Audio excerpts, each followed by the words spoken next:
They exiled him at 13 for lying about the coming blizzard. Gunnar Strand, who had survived 7 Dakota winters, told him plainly, "When you fail, the children of this valley freeze with you." He had no money, no family, and needed 8 cords of firewood he could not cut alone. On February 2, 1881, the sky turned white in 10 minutes. But 5 months earlier, Halvor Eriksson had never built anything larger than a rabbit snare in his life. The James River Valley in the summer of 1880 did not look like a place that could kill you. The grass ran flat and gold to the horizon. The sky was enormous and blue. From a distance, the 11 sod cabins scattered across the valley floor looked almost settled, almost permanent, like something that would last. They would not last. Halvor Eriksson knew this stretch of land better than almost anyone. His father, Niels, had filed one of the first claims here in the spring of '79. Halvor had watched him measure the quarter section with a chain, stamp the corner stakes, and say a prayer in Norwegian with his hat pressed to his chest. He had watched him dig the first courses of sod from the earth and stack them like bricks into walls 2 feet thick. And he had watched him bury that same father in that same earth 14 months later, in June of 1880, when the typhoid came through and took him in 9 days. Halvor was 13. He was the only one left. His mother, Rani, had died 2 years before that, cholera on the steamboat up the Missouri before they ever reached Dakota territory. Niels had kept going anyway, north and west toward the promise of free land, pulling a boy in a trunk and not much else. Now the boy had the land. He had the claim. He had a sod house 16 feet wide and 20 feet deep, a woodshed 38 feet to the west, and a half-broke ox named Pear that he had no idea how to winter. He also had no money to speak of, no neighbors who would help him, and approximately 8 weeks before the first snow. Gunnar Strand was the first to tell him what that meant. Strand was 51 years old, broad-shouldered, with a beard that had gone white at the jaw. He had arrived in Dakota Territory in '73 and survived every winter since, including the Easter blizzard that year that raged for 80 hours without stopping and killed every living thing that was caught outside. 7 winters. He had buried 2 oxen in that '73 storm, dug himself out of a drift by feel in the dark, and walked 4 miles on frozen feet to reach the settlement's only other family. When Gunnar Strand told you something about winter, you listened. He came to Halvor's claim on a Tuesday in late August, ostensibly to check on the boy. He looked at the woodshed. He looked at the half-stacked pile of cottonwood rounds by the splitting block. He looked at Halvor. "How much have you cut?" Strand said. "3/4 of a cord," Halvor said. "Maybe a bit more." Strand said nothing for a moment. Then, "You need 5 cords to survive a normal winter, 7 to be safe. You have 6 weeks before the first hard freeze." He paused. A grown man with a crosscut saw cuts half a cord a day on good timber. You are not a grown man. You do not have good timber. The cottonwood along the James burns fast and dirty. You will need more of it. Halvor said he understood that. He was working on it. "No," Strand said. "You don't understand. A boy alone cannot cut 7 cords of cottonwood in 6 weeks, and also maintain a claim, and also tend an ox, and also cook and sleep. The arithmetic does not work in your favor." He looked at the woodshed again. "Your father was a good man. I will speak to the claim club about finding you a place for the winter, a household that needs a worker." An apprenticeship. Strand was offering him a way to survive by giving up everything his father had built. Halvor thanked him and said no. Strand left. He did not look back. 3 days later, in the cooling evenings of late August, Halvor walked down to the lake half a mile east of his claim. He went to check the muskrat houses in the cattails. His father had shown him how to read them. Niels had grown up in northern Norway, where men watched animals the way sailors watched clouds, looking for what was coming. What Halvor saw stopped him on the bank. The muskrat houses were enormous. Normally they rose 18 inches above the waterline, rounded domes of mud and cattail stems. These were nearly 3 feet tall. The walls were thick enough that he could press his whole fist against the side and feel no give. He walked the bank and found 4 more houses, all of them the same, built heavy and high as if the animals knew they would need the protection. He stood there for a long time. He had read about this in the Kane book, Arctic Explorations, the account of Elisha Kent Kane's voyage toward the North Pole in 1853. His father had bought it from a peddler for 25 cents and read it aloud on winter evenings with a candle between them. The book described Inuit villages and Inuit weather knowledge, and Kane wrote that the Inuit paid close attention to animal behavior in late summer. Thick walls on the muskrat houses meant the animals expected a long and buried winter. The geese confirmed it. They had left the valley 3 weeks earlier than any autumn Halvor could remember. And then there was the Lakota woman, the one who came to Falk's trading post every few weeks to exchange hides and dried berries. Halvor had heard her talking to Falk in late July, speaking slowly in the few English words she knew, pointing north, holding up 7 fingers, 7 moons. The winter would last 7 moons. Falk had laughed. Halvor had not. He walked home in the dark and sat at the table where his father used to read and thought about what 7 moons of winter meant. October through April, snow on the ground from first freeze to last thaw, and not ordinary snow. The kind of snow that filled the coulees, the kind that drifted over fences and covered roofs and packed against doors until no man alive could push them open. He thought about what happened if the door was buried. You could not reach your woodshed. You could not reach your neighbors. You could not reach anyone. You sat inside until the fuel ran out and the cold came in, and then you died. He was a boy alone. No one would dig him out. He thought about that for a long time. Then he opened the Kane book and began to read. The Claim Club meeting was held on the 15th of September in Strand's cabin. 11 homesteaders crowded around the table and along the walls, hats in hand, talking about winter preparations. Strand went through the list. The 5 cords minimum, 7 preferred. Rope to the barn and woodshed before the first storm. Banking sod against the exterior walls for insulation. The usual. Everyone nodded. Halvor waited until they had finished. Then he stood up. He was the youngest person in the room by 15 years. He was also, he understood, the person with the least right to speak. He spoke anyway. He told them about the muskrat houses. He told them about the geese. He told them about the Lakota woman's 7 fingers. He watched their faces while he talked. Most of them were patient. A few were not. Then he told them what he thought they needed to do differently. Not just more wood, a different way to reach the wood. He described it in pieces. First, a hatch cut through each cabin roof, framed in lumber, hinged with leather, sealed against wind, an exit that no amount of snow could block, because the snow could only pile on top of it, and a man could push up through snow. Second, a covered wooden framework built between cabin and woodshed before the snows came. 13 frames of cottonwood posts and cross beams roofed with planks, creating a passage 5 feet tall and 3 feet wide. When the snow buried it, the wood would hold the shape and the passage would stay clear. Third, stockpile not 5 cords, not 7, 15. He had read about something like the tunnel in Kane's book. The Inuit built connected snow houses with underground passages between them. Cold air settled in the low entry tunnel and could not reach the living space above. The snow itself became the insulating wall.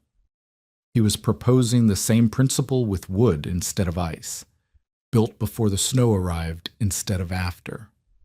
The room was quiet. Thomas Relling spoke first. He was 38, precise, German-American, the man who had built the settlement's only frame house and done it with squared timbers and a level. He was not unkind. 40 feet of tunnel, Relling said. 5 feet tall, 3.5 feet wide. That's 700 cubic feet of enclosed space to build, frame, and roof. He thought about it. A grown man with a good crew might manage that in a week. Who builds it for you? I do, Halvor said. Relling shook his head, not meanly. A boy cutting a quarter cord a day needs 60 days to stack 15 cords. You have less than 40 days before freeze. The tunnel takes 12 days if you work without stopping. You cannot do both. The arithmetic does not allow it. I can do both, Halvor said. You cannot. Strand's voice cut through the room. Everyone went quiet. He had let Halvor speak. He had been patient. He was finished being patient. I buried 2 oxen in the 73 storm, Strand said. I have seen snow to my chest. I have never, not once, seen snow bury a door that a man with a shovel could not clear by morning. The boy reads too many books and not enough sky. He looked at the room, not at Halvor. We prepare as we always have. 5 cords minimum. Rope to the barn. Seal the windows. That is how we live through winter in Dakota Territory. Not by cutting holes in our roofs like fools. Elias Falk laughed from the back of the room. Falk was 44, Anglo-American, the settlement's only trader, and the man who controlled credit for most of the families in the valley. He had not laughed at the muskrat story. He had laughed at the tunnel. The boy is touched, Falk said. First it was the muskrats, then the Indian woman's prophecy. Now he wants us to cut holes in our roofs based on a picture book about Eskimos. He paused. I say we stop indulging this. The boy needs a master, not a claim.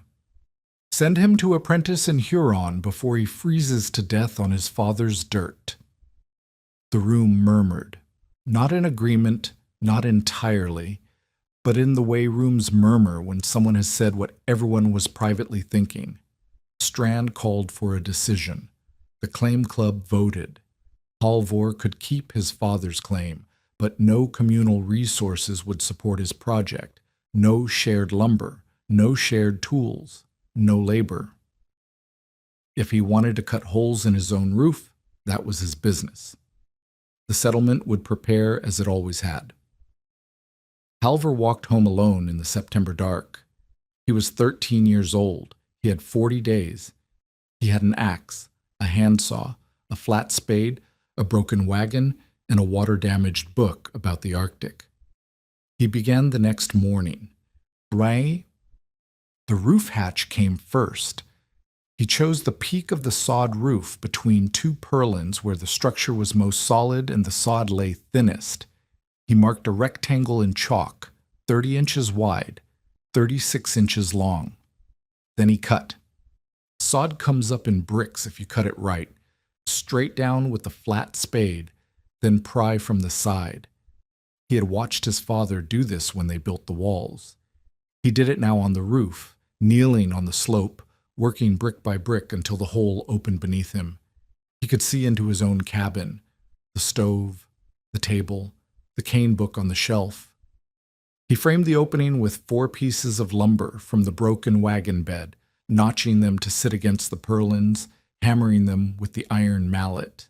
Then the doors, 3 planks battened with cross pieces, roughly 25 pounds. He cut 2 strips from an old harness and nailed them on as hinges. He threaded a length of hemp rope through a hole bored in the center of the door, knotted it on top, fixed a wooden handle to the underside. From inside, he could pull the handle and the door would rise. He sealed the frame with a strip of old wool blanket and rubbed tallow into every joint. Then he climbed the ladder, pushed the door open from below, and pulled himself through and onto the roof. He stood in the September air and looked at the settlement. 11 cabins, 11 woodsheds, 11 chimneys, all of them looking like they always had. 2 days of work. The hatch was done. He gave himself 20 minutes to rest. Then he went to the James River. He needed wood. Not for burning, not yet, but for the tunnel frames. Cottonwood grew thick in the river bends 4 miles east, and what the river offered was free. He spent 3 days making runs with a hand-pulled sled, hauling poles 6 feet long and 4 inches across, stacking them beside the cabin until he had 26. 4 miles there, 4 miles back, twice a day when he could manage it. The sled loaded with 6 or 8 poles, the rope cutting into his shoulders on the return. He arrived home after dark, ate cornmeal mush, and slept without dreaming. On the 4th day, he began splitting. Each pole became 2 posts. He notched the tops to accept a crossbeam. He cut the crossbeams from salvaged wagon sideboards, 3.5 feet across, rough sawn, solid enough to hold the weight of packed snow. He assembled the first frame in the yard and stood it upright between his hands to test it. It held. 13 frames total, 1 every 3 feet from the cabin's west wall to the woodshed door, 38 feet across. He set the first frame on September 22nd. Digging the post holes was the worst part. The soil was hard clay with a thin topsoil over it, and the flat spade rang against it with every blow. He drove each post 2 feet into the ground, tamped it with a rock, braced it with a diagonal strut. Then he set the crossbeam. Then he laid planks across the crossbeams, rough boards, wagon sideboards, anything flat, to form the roof of the passage. He worked 14 hours a day. He woke before light and quit when he could not see. By the end of the first week of frames, he had 6 standing. The passage ran 20 feet from the cabin wall, 19 feet more to the woodshed. His shoulders had gone from aching to something past aching. A deep burn he no longer noticed unless he stopped moving. He did not stop moving. On the 8th day, Relling came by. He stood at the edge of the property and watched Halvor set the 7th frame. He watched for a while without speaking. "How many total?" Relling asked finally. 13, Halvor said. "Done in 4 more days if the weather holds." Relling looked at the passage, the 6 completed frames, the rough plank roof, the open sides where snow would eventually pack and hold. He was a man who understood construction. He measured things with his eyes the way other men measured with tools. "The frames will hold under snow weight," he said, "assuming you pack the outside tight with brush before the storms come. If you leave it open on the sides, the first wind will drive drift straight through." Halvor had already thought of this. He told Relling about the brush. He had planned to weave willow branches into the spaces between frames, creating a semi-solid wall that snow would accumulate against rather than through. Relling looked at him for a moment. "Where did you read that?"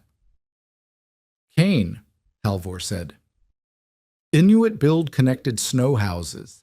They pack the outside of the walls so the snow builds up around them, not through them. I just built the inside support in wood first." Relling said nothing. He studied the frames a moment longer. Then he walked away without another word. 3 days later, a bundle appeared at the end of Halvor's property line. A roll of woven willow fencing, the kind used for windbreaks, approximately 40 feet long. There was no note, no name. Halvor used it to side the tunnel frames that same afternoon. He did not go to thank Relling. He understood the arrangement. Relling had not helped him. He had simply discarded some old material he no longer needed.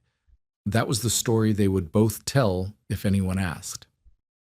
The frames were finished on October 8th. Halvor walked the length of the passage from the cabin wall to the woodshed door. 5 feet of clearance inside, 3.5 feet wide. The plank roof did not flex under his hands. The willow sides held their shape. The entry at the cabin end had a rough wooden door. salvaged planks, leather hinges that swung inward. He stood inside the passage and thought about February. He had 6 days before Relling's deadline became real. He still had 5.5 cords of wood to cut. He went to the woodshed and counted what he had. 3.25 cords of split cottonwood and elm, stacked tight from floor to rafter on the north wall. He needed 8 cords to get the settlement through a bad stretch.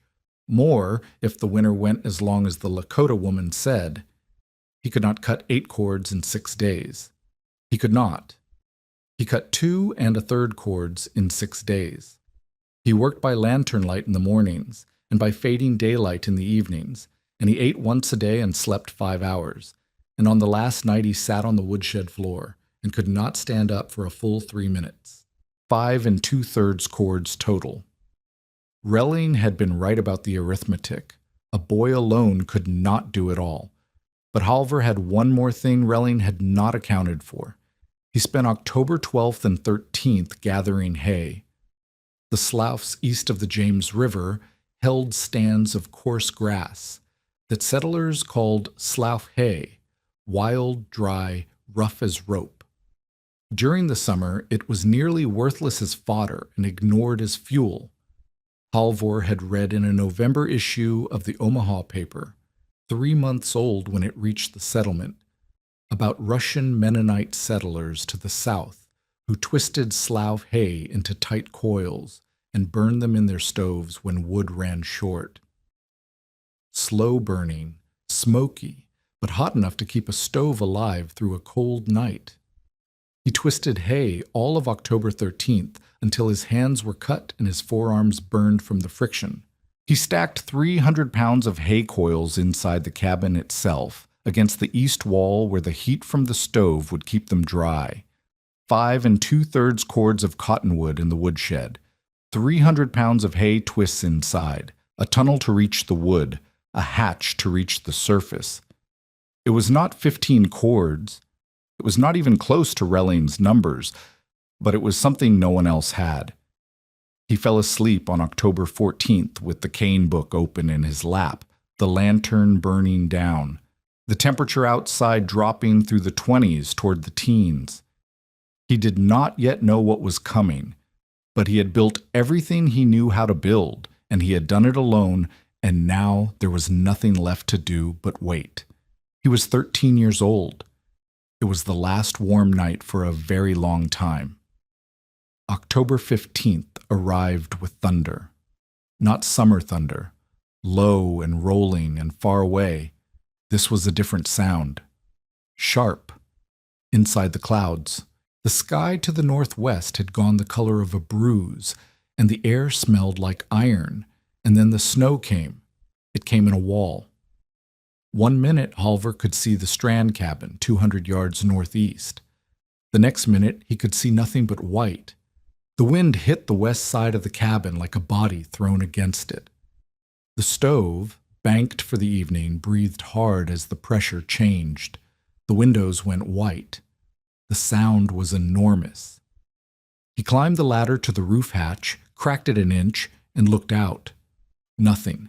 Just snow moving sideways with enough force to cut. He let the hatch fall shut. Outside, across the settlement, 11 families would be pulling on ropes to reach their barns, stacking wood by the stove, sealing their windows against the driving cold. This was what they had prepared for. This was the normal storm, the kind they knew. The kind Gunnar Strand had survived 7 times. But Halvor had seen the muskrat houses. He had seen the geese go early. He had heard the Lakota woman's words.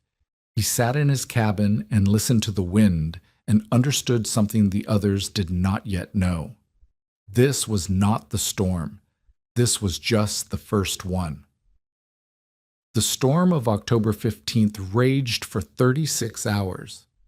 When it finally broke, Halvor pushed through his roof hatch into still, cold air and blinked against a white world. 2 feet of snow lay flat across the valley floor. The drifts ran higher, 5, 6, 8 feet against anything that broke the wind. Fences were buried to their top rails. The path between his cabin and Strand's, 200 yards northeast, had ceased to exist. He dropped back through the hatch and walked to the passage door. Inside the tunnel, it was dark and cold and silent. The wind had not reached it. The plank roof held a ceiling of packed snow. He could see the weight of it bowing slightly between frames, but the cottonwood posts did not flex. He walked the full length from cabin to woodshed in a crouch, his lantern casting orange light on the walls of willow and snow, and arrived at the woodshed door dry and upright. The tunnel worked. He stood in the woodshed and counted his cords, 5 2/3, plus the hay twists inside. He stacked an armload of split cottonwood and carried it back through the passage to the cabin, set it by the stove, did it again. He fed the stove. He boiled water. He ate.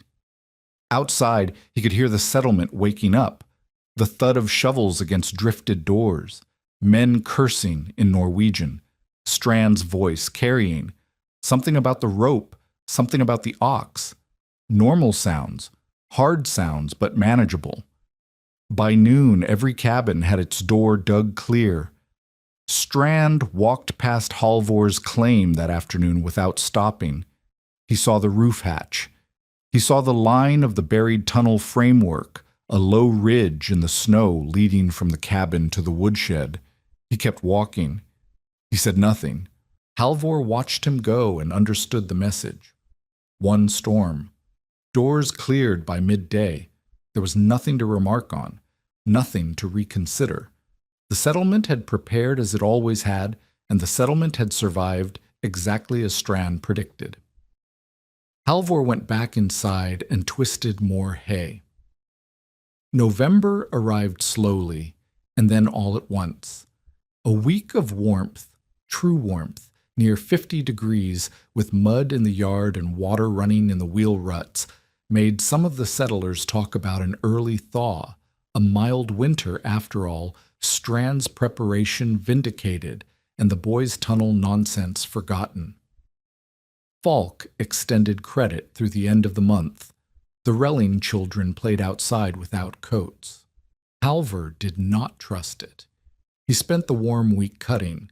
His hands were cracked at the knuckles and bleed a little every morning until they warmed up. He added a half cord to the woodshed, stacked tight. He twisted more hay. He checked the tunnel frames for soft joints and retightened two that had shifted in the freeze-thaw cycle of October's aftermath. On November 12th, the second blizzard came. No thunder this time. Just a drop in the barometer, the air going thin and gray in the space of an hour, and then white. 3 days of white. When it cleared, the snow was 4 feet on the level, and the drifts had buried Relling's fence posts entirely. Only the wire showed, a thin dark line across the white. The settlers dug out. They were slower this time, more tired. On November 21st, the third blizzard came. This one lasted 5 days. When the sky finally cleared on the 26th, a full week before December, the snow outside Halvor's cabin door was 6 feet deep. He did not bother trying the door. He climbed his ladder, lifted the hatch, and pulled himself onto the surface. The settlement looked different now. Not buried, not yet, but transformed. The low sod cabins had shrunk. Their roof lines sat only 2 or 3 feet above the surrounding snow. The outbuildings had nearly vanished. The Anderson family's chicken coop, a small frame structure 20 yards from their cabin, was entirely gone beneath the white, nothing visible but a shallow rectangular rise. Strand spent 2 days digging a trench from his cabin door to his woodshed. He and his oldest son worked in relay, one man digging while the other hauled. On the evening of November 28th, Halvor saw Strand walking the trench, testing the depth. It was 3 feet wide, 4 feet deep, open to the sky. One storm would fill it. Halvor watched from his roof and said nothing. December came. The storms came with it. Blizzard on December 3rd. Blizzard on December 9th. The temperature between storms did not climb above zero. The snow did not compact and settle. It stayed loose, crystalline, light as smoke in the wind, piling where the wind put it and staying there. Strand's open trench filled on December 3rd, and he did not have the strength to dig it again. He started bringing wood inside 2 armloads at a time, 2 trips a day, running the rope line hand over hand in the white. It was dangerous work. 3 minutes in open air at -15 was enough to start frostbite on exposed skin. One wrong step off the rope in zero visibility, and a man could wander 10 feet from his own door and never find it. The settlement went quiet. People stopped visiting. Each family sealed itself inside and rationed. Halvor walked his tunnel to the woodshed every morning and brought in what he needed. He was warm. His stove burned hot. He ate twice a day, cornmeal in the morning, rabbit stew at night. The rabbits snared in the willows by the river on the brief, clear days between storms. He was alone. He had been alone since June. He was used to it, but he was watching the settlement smoke. Each morning he climbed through the roof hatch and stood on the snow and looked at 11 chimneys. Some burned thick and steady. Some burned thin. Falk's chimney, which had gone heavy in November, the man burning trade goods, Halvor suspected, had thinned to almost nothing by mid-December. The Bjørnstad cabin, which housed a widow and her 3 children, put out almost no smoke in the mornings. They were rationing hard, keeping the fire at minimum. He thought about this. He thought about it for 3 weeks, standing on his buried roof each morning in the cold, watching the smoke. He owed them nothing. Strand had dismissed him. Falk had tried to strip him of his claim. The community had left him to survive alone. Every cord in his woodshed, every frame in his tunnel, every hay twist by the east wall, he had built that himself in 30 days, with raw hands and no help except an anonymous roll of willow fencing that no one would admit to leaving. He thought about the 9 children in those cabins. He thought about the widow Bjørnstad's 3. He went back inside and counted his cords.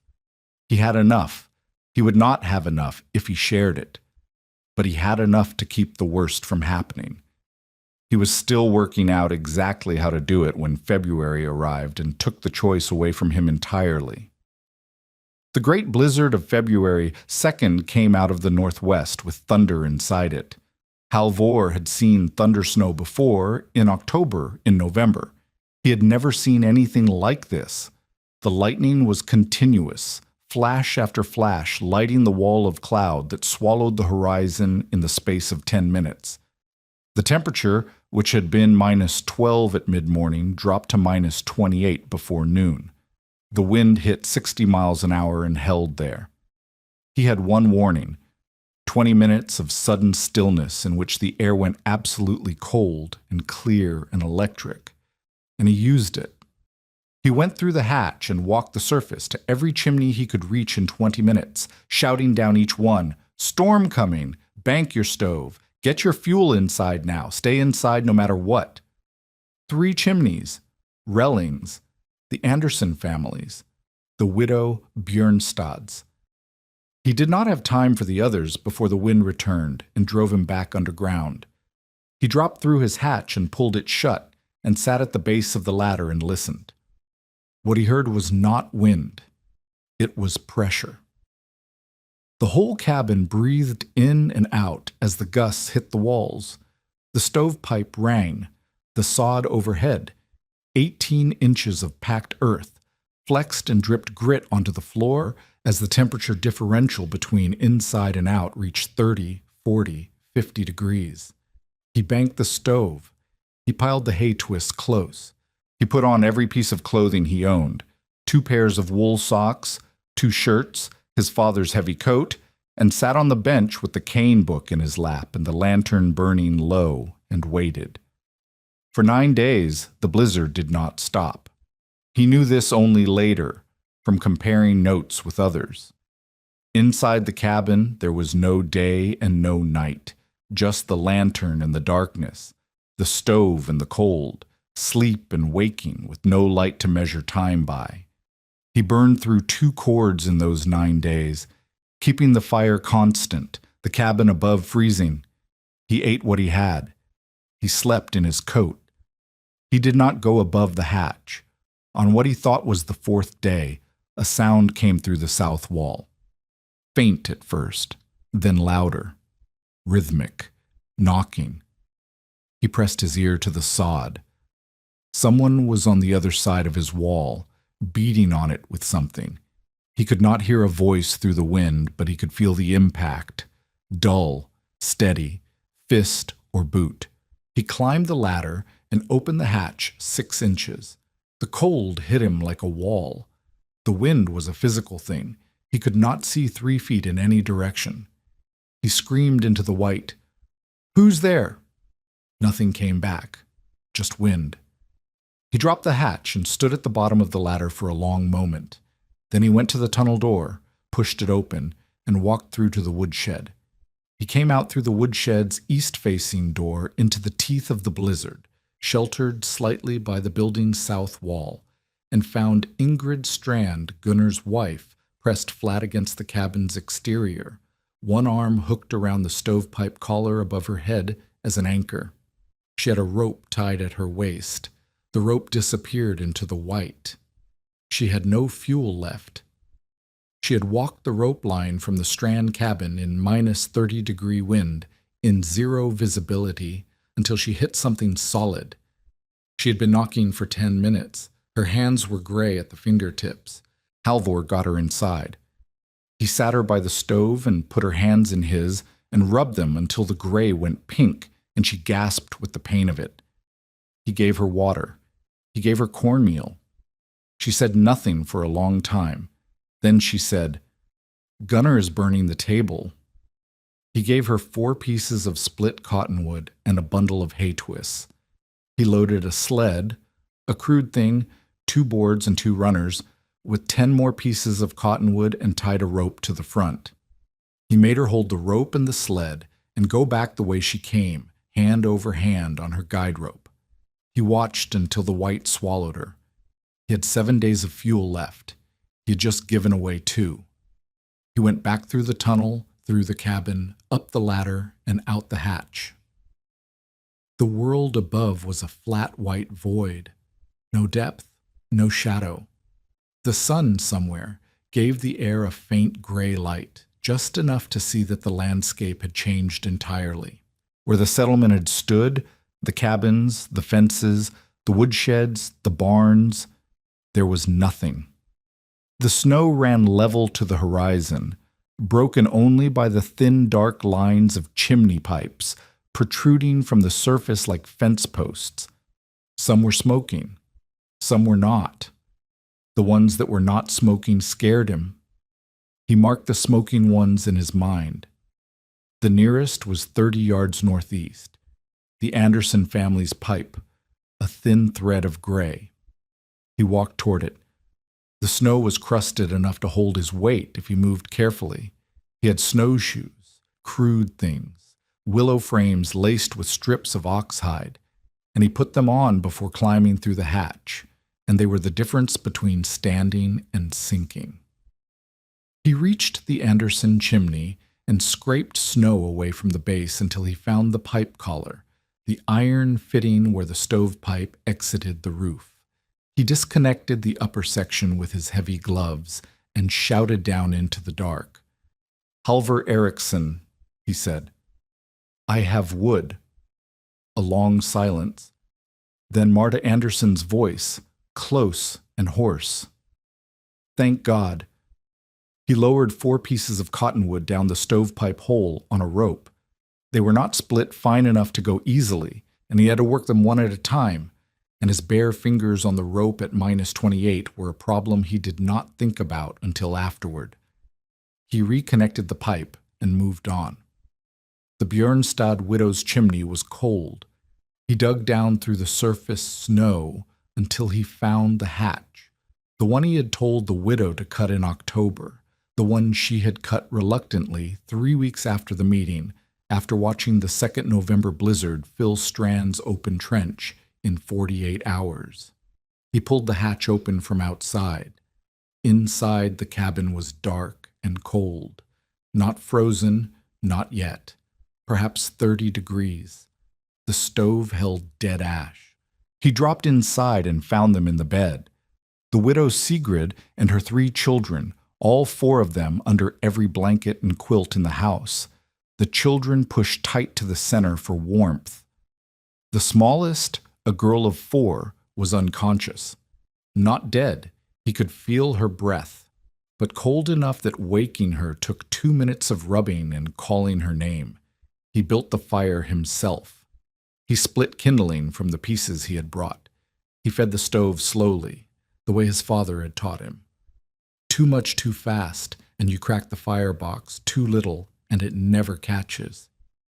He watched the temperature rise from 30 to 40 to 50. He watched Sigrid Bjørnstad watch him with an expression he had no name for. When the cabin was warm enough, he went back through the hatch. He had 5 days of fuel left. He had given away 3 more pieces and used another starting Bjørnstad's fire. He did the math on the snow surface, standing in the white silence with the chimneys around him. 9 cabins remaining, his own fuel running short. The storm still blowing, no sign of a break. The Bjørnstad children still at risk if he couldn't resupply them within 24 hours. He went home through the hatch and through the tunnel to the woodshed and stood in the dark with the lantern and looked at what he had left. 4.5 cords, 8 days at his own burn rate, less if he was supplying others. He thought about Strand, still burning the table. He loaded the sled. It took 4 days to reach every cabin. He worked in 3-hour shifts. Out through the hatch at first light, snowshoes on, sled loaded, moving from chimney to chimney in a grid pattern he had planned the night before. 3 hours outside was his limit in that cold. His hands lost feeling at the 2-hour mark, and lost feeling meant no dexterity. And no dexterity in the middle of a blizzard 300 yards from shelter meant death. 3 hours out, then back through the hatch, hands on the stovepipe until sensation returned. Eat something, sleep 1 hour, go again. The Relling family he reached on the first day. Relling opened his hatch from inside before Halvor even knocked. He had been watching for someone, some sign of life. His face when he saw Halvor there, in the white silence carrying a sled of firewood, was not an expression Halvor would describe to anyone.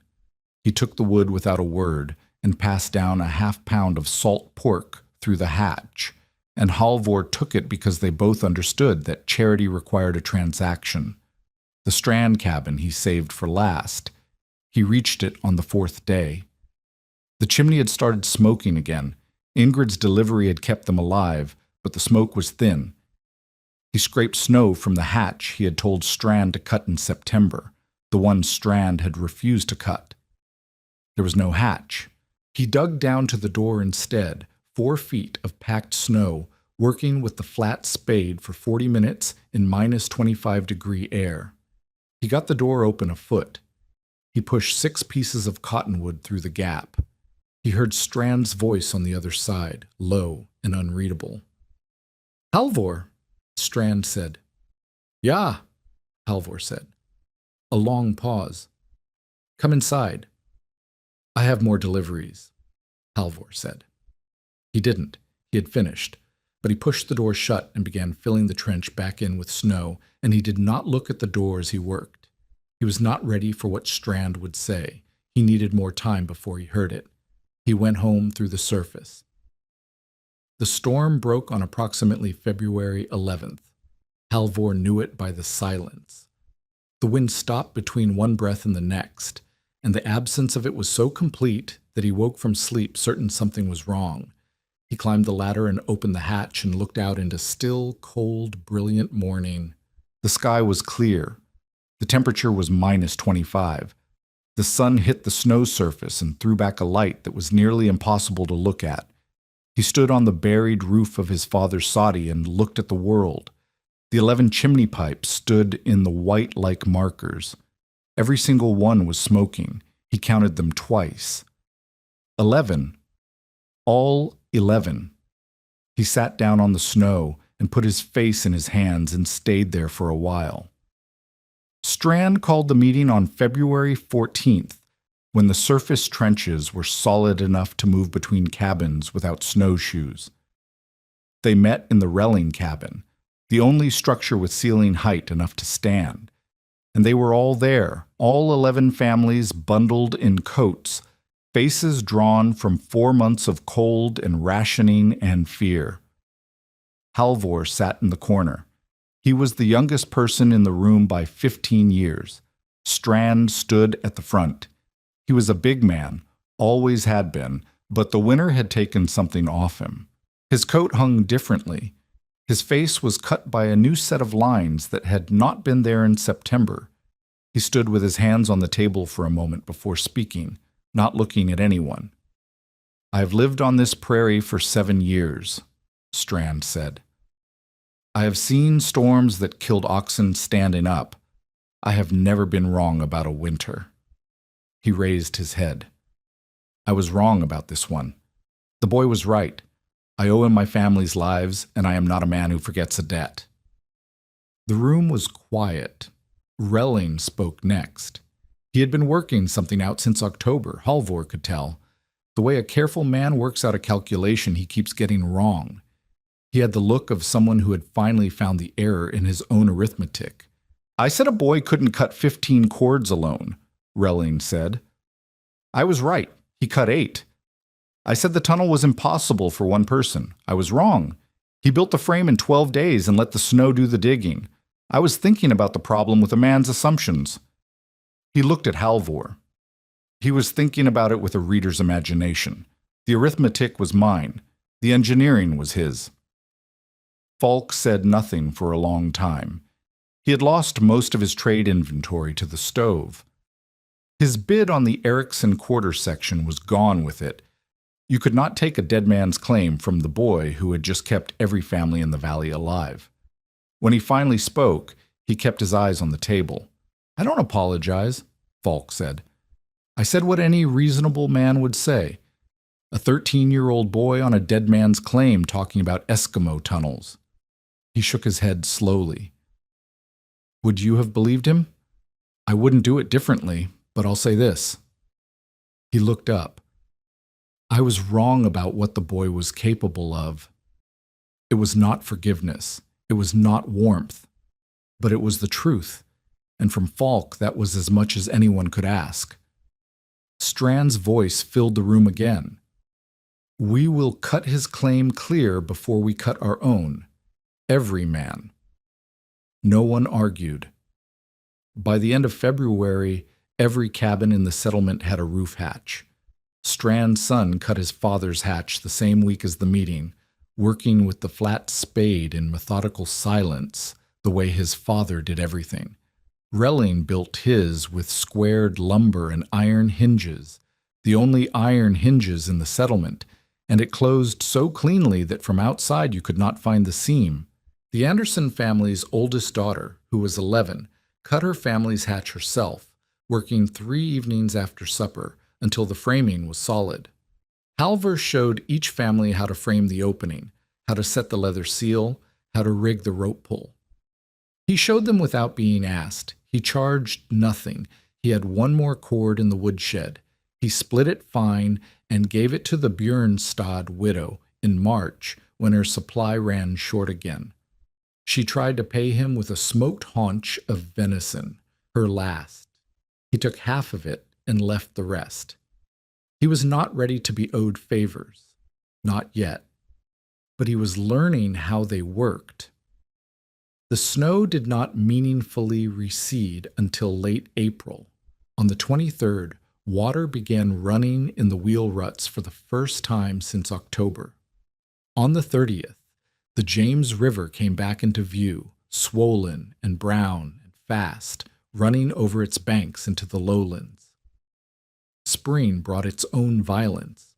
The Missouri flooded catastrophically to the south. Yankton underwater, Vermilion nearly swept from its foundations. The full toll of the winter emerged as the territory thawed. Thousands of cattle dead on the open range, dozens of homesteads abandoned, families who had spent everything on a claim and lost it to the cold limping back east with nothing. The hard winter would end the first wave of Dakota settlement. It would take years before the land filled again. The settlement along the James River lost no one, no deaths, no amputations. 3 cases of frostbite, 2 minor, 1 serious, Falk's right hand, that healed before the thaw was complete. Within 2 years, the practice of cutting roof hatches had spread to settlements across Kingsbury and Beadle counties. Traveling settlers carried the idea the way they carried seeds and tool patterns, by description, by demonstration, by the simple observation that the people who had them had survived and the people who hadn't had suffered.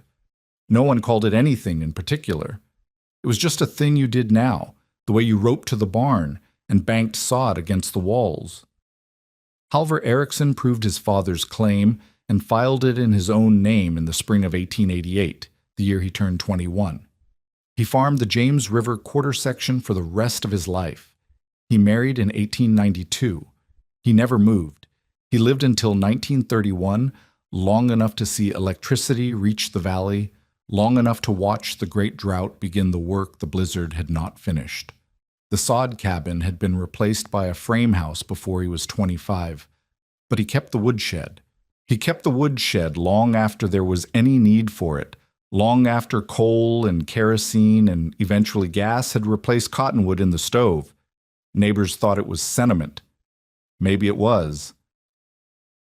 On the morning of February 12th, 1881, with the temperature at -25 and the great blizzard of February 2nd finally spent, a 13-year-old boy climbed through a hatch in his buried roof and stood on the snow surface and counted chimneys. Gunner Strand, who had survived 7 Dakota winters and buried 2 oxen in the storm of '73, had told the settlement plainly in September, "Prepare as we always have. 5 cords, rope to the barn, seal the windows." That was how you lived through winter in Dakota Territory, not by cutting holes in your roofs like fools. 11 chimneys, everyone smoking. The boy who had cut holes in his roof counted them once more to be sure. Then he went back through the hatch and down the ladder and into the tunnel and out to the woodshed and loaded his sled one more time, because 4 cabins still had thin smoke, and thin smoke meant low fires, and low fires meant cold children, and there was still wood to carry. He had no money, he had no family, he had 45 neighbors who had called him a liar and left him alone to build or die. He loaded the sled anyway. He had learned something that winter that Strand and Relling and Falk had not yet learned, something that would take them months of warm weather and clear minds to work out. That knowing what a storm looks like is not the same thing as knowing what the worst storm looks like. That experience, enough of it, can become its own kind of blindness. Halvor Eriksson was 13 years old. He had no experience to blind him. He pulled the rope over his shoulder and went out through the hatch into the cold white morning, alone and moving, and somewhere below him, in 11 buried cabins across 2 square miles of Dakota Territory, 45 people were alive.